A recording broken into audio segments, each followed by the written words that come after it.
Alhamdulillah, kita bersyukur pada Allah Subhanahu wa ta'ala yang masih memberikan kesehatan, memberikan kesempatan untuk melakukan berbagai ketaatan pada Allah Subhanahu wa ta'ala. Salam dan salam mudah-mudahan Allah melimpahkan pada junjungan kita Nabi besar Muhammad sallallahu alaihi wasallam, keluarganya, sahabatnya, dan juga mudah-mudahan dilimpahkan pula pada umatnya yang berusaha mengikuti ajarannya. Amin ya rabbal alamin. Jamaah yang bahagia, insyaallah tanggula porcampur ke bahasa lagi. Bahasa Batur mungkin coba mungkin bahasa Indonesia. Malam angken dan gula badi membawakan persoalan bagaimana kita bersikap kepada orang-orang yang tidak paham. Saya mulai dengan beberapa peristiwa. Pertama, mungkin sebagian kita pernah mendengar bedah dua beruang, binatang. Ada dua buah beruang, jantan dan betina. Beruang jantan poneka sedang tidur nyenyak. Beruang jantan sedang tidur nyenyak, tidur ngerok. Payah mungkin. Pas karena ngerok, maka walaupun digigit nyamuk tidak terasa. Beruang betina niser, mak kekek nyamuk beruang jantan. Niser sayang cinta takut kekek nyamuk, maka ngalabut aja. Pas yang cepaki ka pepenah beruang jantan.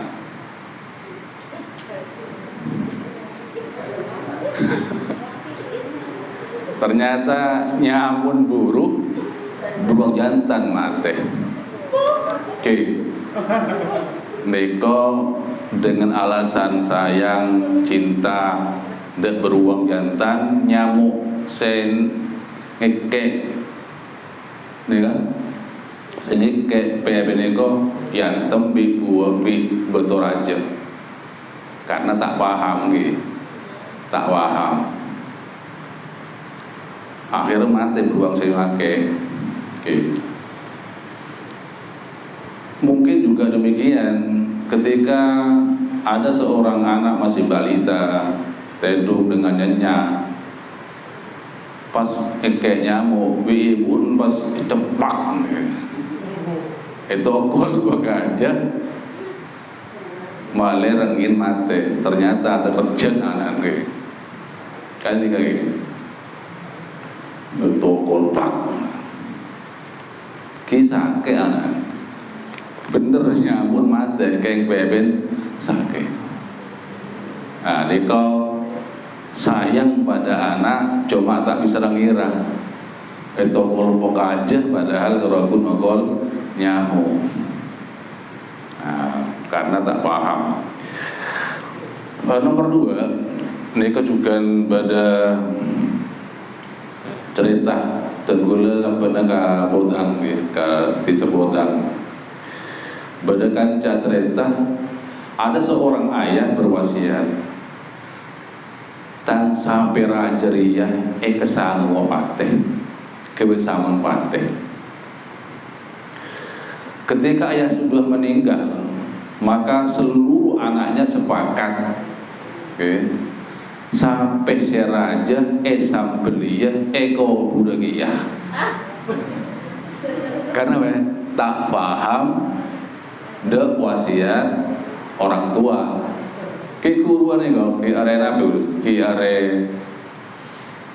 kita lama belum lama Senin Sirebongkor acara kita kancem gitu di bersebuah keluarga andi sampai raja pas orang tua lagi berwasiat monggo mate Arya kesang utang sampai ya pas bi anak-anaknya sepakat mau sambeli ego burgiyah ontong Pak Tenggi Pak Lurahnya kemudian menyampaikan bukan begitu maksudnya adalah ya sampai sambeli pas oncer yang orang kakui makan bersama lah ya bocet ngampong ya jadi seluruh anaknya tak oleh ngampong maksud orang tua kamu adalah sapi yang saat ini disembelih kemudian undang orang-orang untuk dimakan oleh mereka cek ngampong kan nah, akhirnya tak jadi ngobur sampai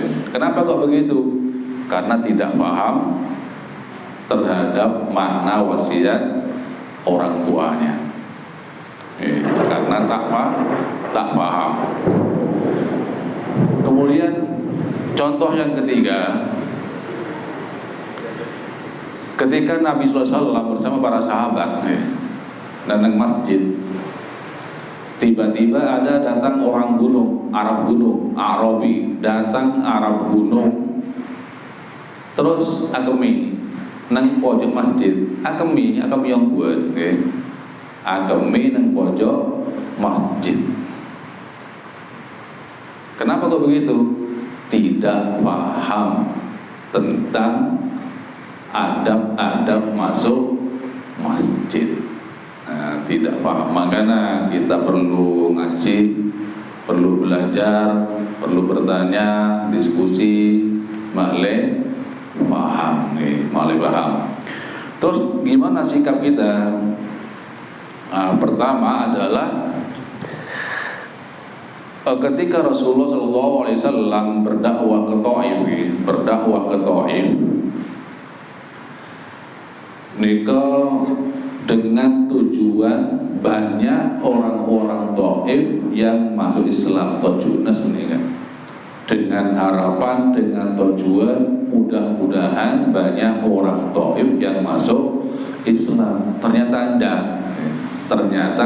tidak disambut dengan gembira oleh orang-orang Taif justru Rasulullah dilempari dengan batu sampai berdarah biasa gitu di sampian saya ngajak kesahian mungkin diomongin tak saya mungkin dicelatu mungkin itu biasa Rasulullah yang terbentuk sampai berdarah terus gimana Rasulullah SAW sikapnya bagaimana berdoa pada Allah Allahumma hdi qaumi fa innahum la ya'lamun padahal dalam cerita dalam sebuah cerita dikatakan malaikat siap mengangkat gunung untuk ditimpakan pada mereka. Malaikat siap mengangkat gunung kemudian dijatuhkan pada mereka siap. Rasulullah tidak mau. Rasulullah justru berdoa pada Allah.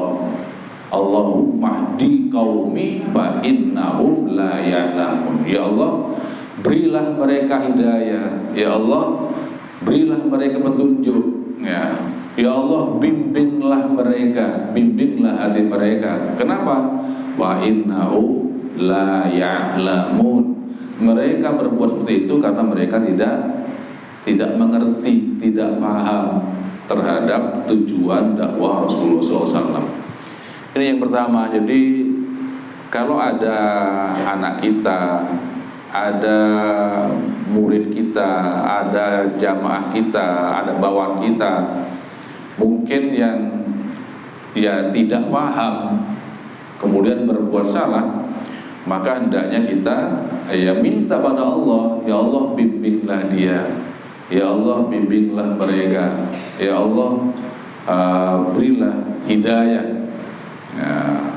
mungkin selama ini kita sebagai seorang pengurus Aisyah, ketua mungkin pengurus masjid atau aktivis mungkin sering lupa mendoakan orang-orang yang kita dakwai mungkin lupa.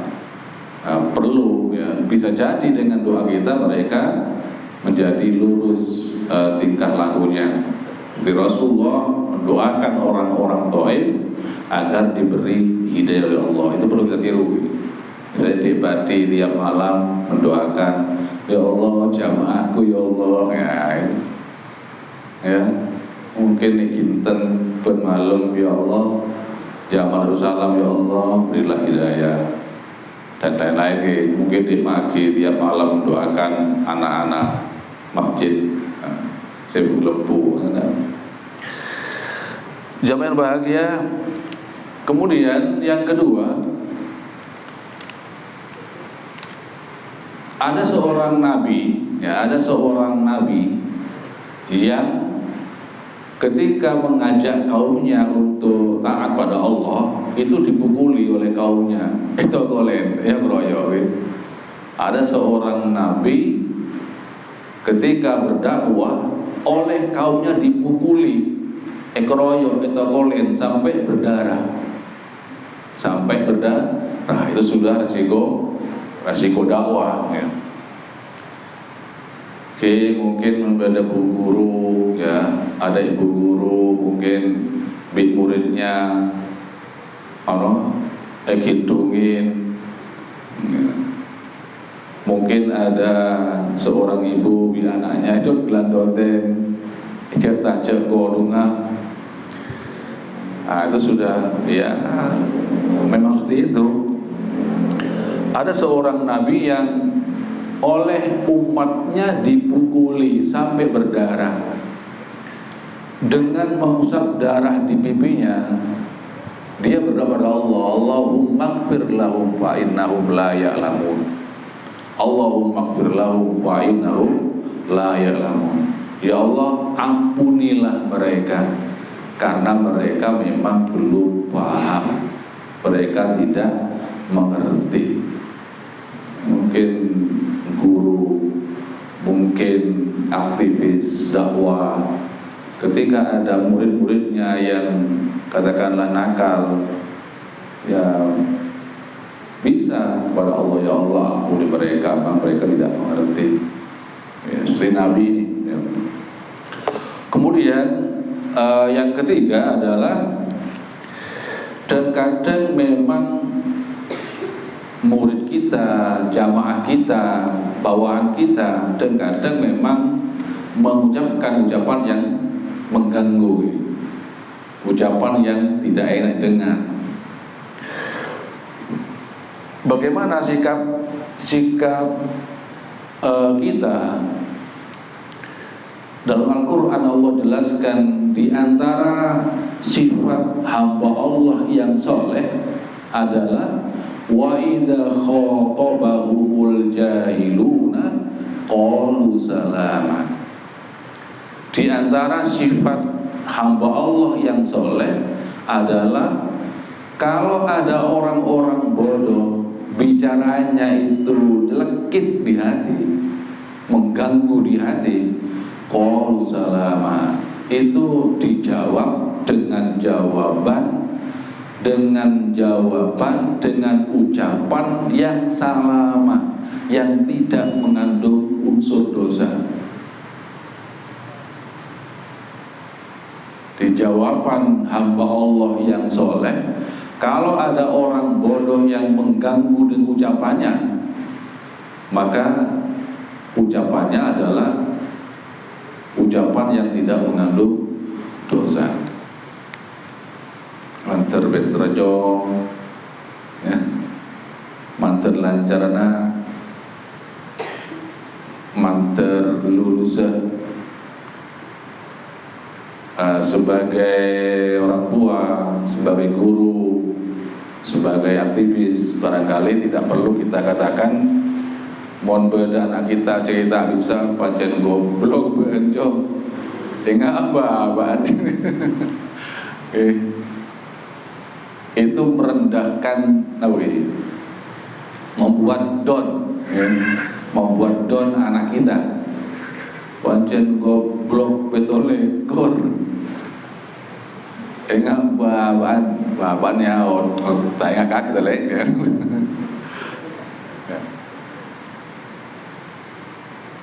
Mungkin juga guru ya, pas itu kan kuna ajar baca baru belajar baca, memang harus open jangan sampai mengatakan pancen bencong dan salah dari rumah. Jadi kalau ada orang bodoh, ada orang yang tidak paham, ucapannya itu membuat kita ini terganggu. Kata Quran, qalu salama. Mereka balas dengan ucapan yang salama, yang tidak mengandung unsur dosa. Ya. Ucapan yang menyejukkan. Buta omning mah, ya maralah ada pola deki Allah buka. Ya. Bukankah dalam hadis Ramadan itu kita dituntun ya, oleh Rasulullah SAW, kata Nabi, idza kana yaumu shaumi ahadikum fala yazmus yauma idzin wa la yaskhaf. Kalau sudah datang puasa, kalau kalian berpuasa, maka hari itu juga ketika puasa jangan berkata kotor, juga jangan berteriak-teriak. Ini ketika kita puasa. Sampun kita puasa pada baik, cuma ketika puasa lebih keras larangannya. Terus kata Nabi, fa in syatama ahadun falyaqul inni shaimun. Ketika kita puasa, kemudian ada orang yang mencaci kita, mencela kita, ngejek kita, katakan inni shaimun, saya lagi puasa. Ya, saya lagi puasa. Ketika Ramadan kita diajari, dididik untuk tidak melayani orang yang mencaci kita.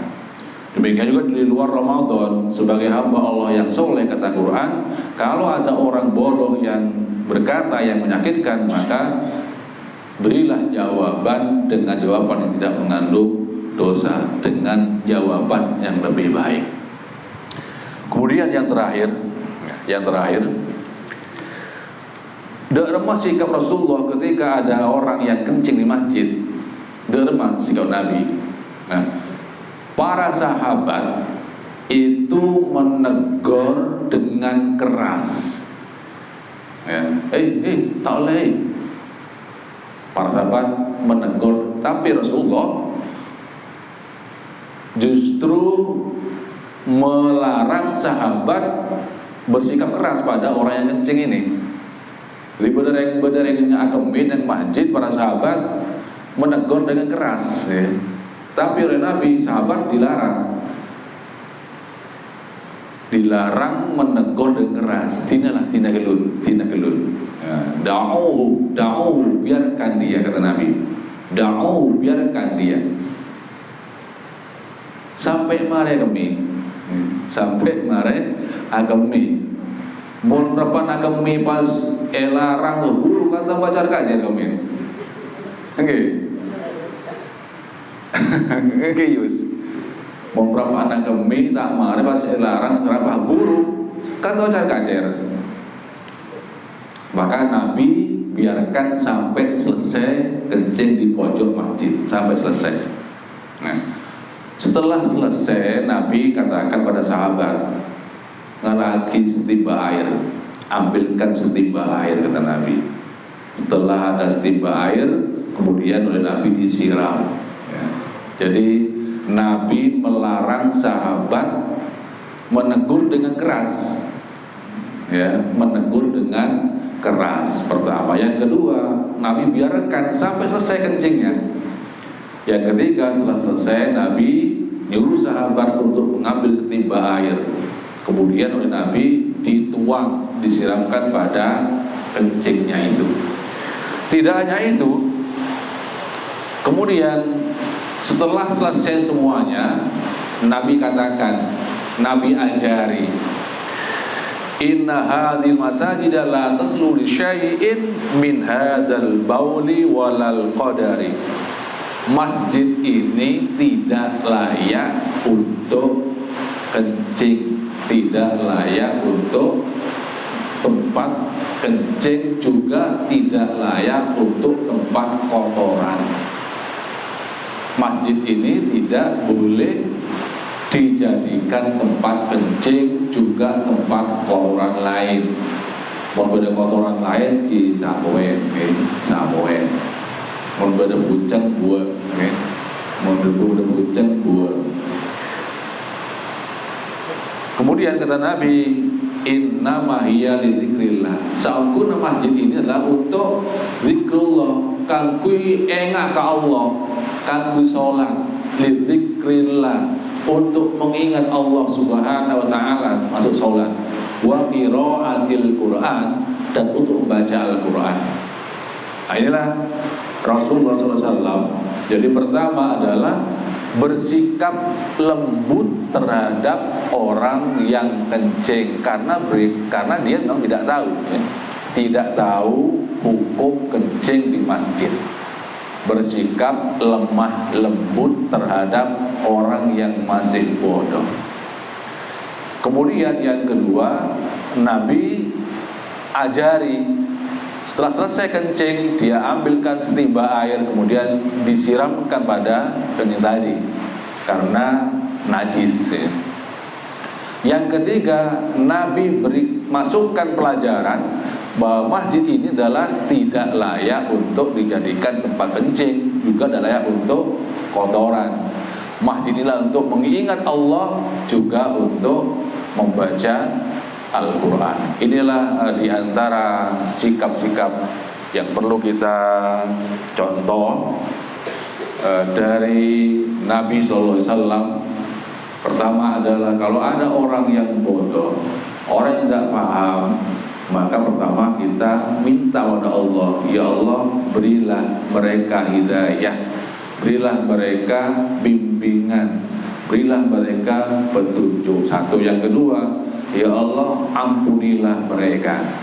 Yang ketiga, kalau ada orang bodoh, orang yang tidak paham, kemudian berbicara dengan pembicaraan yang tidak enak, yang mengganggu hati kita, maka kata Quran, maka jawablah dengan jawaban yang tidak mengandung dosa. Kalau misalnya dia misu-misu, cek norok misu-misu, jangan dibalas dengan ucapan yang mengandung dosa. Yang keempat adalah kita bersikap ramah, bersikap lembut, kemudian memberikan pengajaran Islam yang benar. Maka pantas kalau Allah berkata bahwa Rasulullah adalah manusia yang berakhlak mulia, ya, berakhlak mulia, dan kita wajib mencontoh pribadi Rasulullah SAW. Saya kira demikian yang bisa kami sampaikan. Mudah-mudahan ada manfaatnya. Mohon maaf kekurangannya.